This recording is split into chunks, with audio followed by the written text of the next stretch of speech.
یعنی جان کی فکر نہ کرو، یہ تو کبھی نہ کبھی جانی ہی ہے، ہمیشہ رہنے کے لیے تو کوئی بھی دنیا میں نہیں آیا، لہٰذا تمہارے لیے فکر کے لائق مسئلہ یہ نہیں ہے کہ اس دنیا میں جان کیسے بچائی جائے، بلکہ اصل لائق فکر مسئلہ یہ ہے کہ ایمان کیسے بچایا جائے اور خدا پرستی کے تقاضے کس طرح پورے کیے جائیں۔ اصحاب الکہف کا واقعہ یاد آتا ہے کہ کیسے بچائیں، ہجرت تو وہ ہے کہ ٹھیک ہے سسٹم نہیں ہے ایسا تو نکلو بھائی، غار میں پناہ لو، آخرکار تمہیں پلٹ کر ہماری طرف ہی آنا ہے۔ اب جانا جب ادھری ہے تو پھر کمپرومائز کہے گا؟ اگر دنیا میں جان بچانے کے لیے ایمان کھو کر آئے تو اس کا نتیجہ کچھ اور ہوگا، اور ایمان بچانے کے لیے جان کھو آئے تو اس کا انجام کچھ دوسرا ہوگا۔ بس فکر جو کچھ بھی کرنی ہے اس بات کی کرو کہ ہماری طرف جب پلٹو گے تو کیا لے کر پلٹو گے، جان پر قربان کیا ہوا ایمان یا ایمان پر قربان کی ہوئی جان؟ اب یہ ہے، اب دیکھو جملہ، جان پر قربان کیا ہوا ایمان، اپنی جان ہے نا،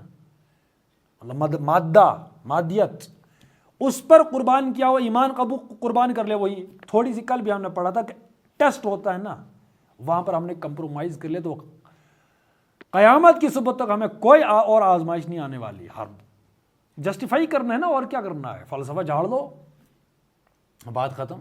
نہیں یہ مسئلیت ہے، پھر یہ ہے تمہیں پتہ نہیں ہے، پھر اور کام کرنے۔ مجھے یہ بتائیے جب تم نے کسی پر کمپرومائز کر لیا کسی بات پر، اب تم کیا سمجھاؤ گے دوسرے کو؟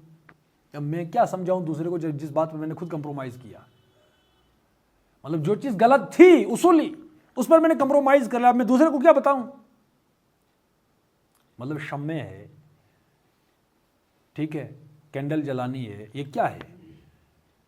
یہ مجوسی ہے، مجوسیت، آگ کی پوجا تو ہے نا، اس کو سمبل بنائے علم کا، یہ نالج کا کیا ہے، سمبلزم ہے نا۔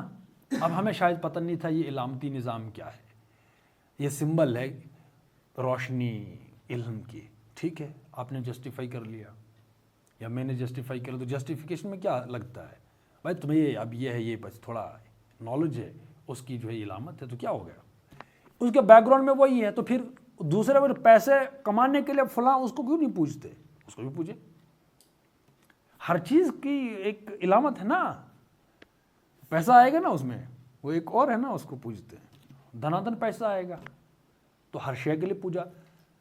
لیکن یہ اب اس میں اگر ہم یہ کہتے ہیں آگ پوجا جو ہے وہ شرک ہے، تو جب ہم نے اس پہ کمپرومائز کر لیا تو ہم کسی دوسرے کو جس کے لیے ہم نے ایک کمپرومائز کیا کہ ہم نے کام کرنا، کیا کام کرنا ہے اب شرک کے بعد، جس کو ہم سمجھائیں گے پھر بعد میں اس آگ کی پوجا کرنے کے بعد کہ بھائی اسلام صرف توحید کی دعوت دیتے، شرک نہیں، وہ منہ نہیں توڑا ہمارا بھائی تم تو آگ کی پوجا کرتے ہو، نہیں وہ علامت تھی بھائی، اس کا بیک گراؤنڈ دیکھو کیا علامت ہے بھائی، اسلام میں تو کوئی وہ جو ہے کوئی ایک اللہ کو پوجو اور اس کی کوئی امیج وغیرہ کچھ بھی نہیں ہے۔ تو یہ کہاں سے آپ نے جو ہے بڑے احترام کے ساتھ یہ چیزیں کہنے، میں یہ سمجھا رہا ہوں کہ جب ہم کسی چیز پر کمپرومائز کر لیتے ہیں اصل اصول پر، تو پھر ہم کیا سمجھائیں گے دوسرے کو؟ لیکن وہی آزمائش تھی، لیکن اس میں بھی آزمائش آن پڑی یا کمپرومائز کر لیا، پھر جو ہے ہاں یہ مصلحتیں ہم نے بچا کے رکھی ہیں، کس لیے؟ مطلب آخر کس لیے؟ جب آزمائش ہی تو ہے سارا، تو پھر بچانا کس لیے ہے؟ میں وہی کہہ رہا ہوں کہ کم سے کم ہم کسی کو چیلنج تو کر لیں، اس کے بعد اگر کوئی نہ مانے یا جبر ہو، لیکن اللہ تو نیتوں کو دیکھتا ہے نا۔ جیسے کسی کی جان پر بن آئی ہو، خنزیر کھانے کو مل گیا، اب اس کا دل تو نہیں چاہتا نا میں خنزیر کھاؤں، ایمان، اب ایمان وہ کون جانتا ہے؟ اللہ جانتا نا۔ اب وہ جو ہے وہ نہیں چاہتے، نہ چاہتے ہوئے دو ٹکڑے اٹھا لیتا ہے خنزیر کے، اور بالکل کراہیت اور نفرت، مطلب حرمت اس کی پوری، مطلب حرام ہے، اب کیا ہے وہ کھاتا ہے، سمجھ رہے ہیں؟ اس کے بعد ایمان یہ بھی ہے کہ الٹیاں آنی شروع ہو جاتی ہے، لیکن چلو مادے میں کچھ تو گیا، رس وس جو بھی ہے زندہ تو رہے گا، ٹھیک ہے۔ اب یہ ہے وہ کون سی کیفیت؟ ایمان کی کیفیت، اللہ جانتے ہیں اس کیفیت کو۔ ایک بندہ وہ ہے کہ اس کو جو ہی ملا خنزیر، اس نے 1 کلو ہڑپ کر لیا، اب یہ ہے ہماری جسٹیفیکیشن، بھائی تم کیوں یہاں کمپرومائز کر؟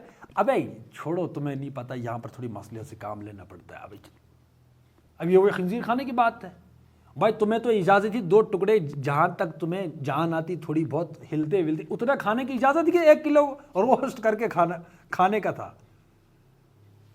یہ ہے وہ کہ بھائی کم سے کم یہ تو کہیں کہ میں غلط ہے، لیکن نہیں، ہم نے بچا کے رکھنی ہے یہ مصلحت۔ تو پھر وہی وہ کون سی مصلحت ہے پھر جس کی تم دعوت دے رہے ہو، اس میں تو کمپرومائز کر لیا، کیا منہ ہے میرا کہ میں پھر اب دعوت دوں اس کے بعد؟ تو یہ وہی الذی خلق الموت والحیات لیبلوکم ایکم احسن عملا، اتنی سی تو بات ہے۔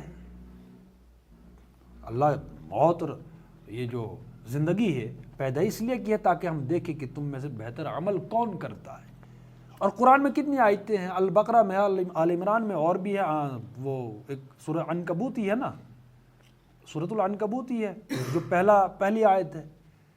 البقرہ، آل عمران، کیا تم جنت میں یوں ہی جانا چاہتے ہو؟ اللہ، حالانکہ ابھی تک تو اللہ نے تمہیں آزمایا ہی نہیں۔ آل عمران میں بھی ایسا ہی ہے اور عنکبوت میں بھی، کہ آپ نے کیا یوں ہی سمجھ کہ ایسے ہی وہ جو ہے، اور حالانکہ ایمان قبول کر لیا کو آزمایا نہ جائے گا تمہیں۔ تو یہ آزمائش آتی ہے، اس لیے اگر اس وقت ہم اس فضا میں رہ رہے ہیں تو یہ آزمائش ہے، باقی تو کوئی اور بات ہے ہی نہیں، وگرنہ اللہ لفظ کن تو بھائی چلے جاؤ۔ بس یہ ہے کہ میں جب بھی مجھ پر کوئی آزمائش کا وقت آتا ہے میں وہ ثابت کروں کہ نہ کروں، بس اتنی سی بات ہے آج کے دور میں۔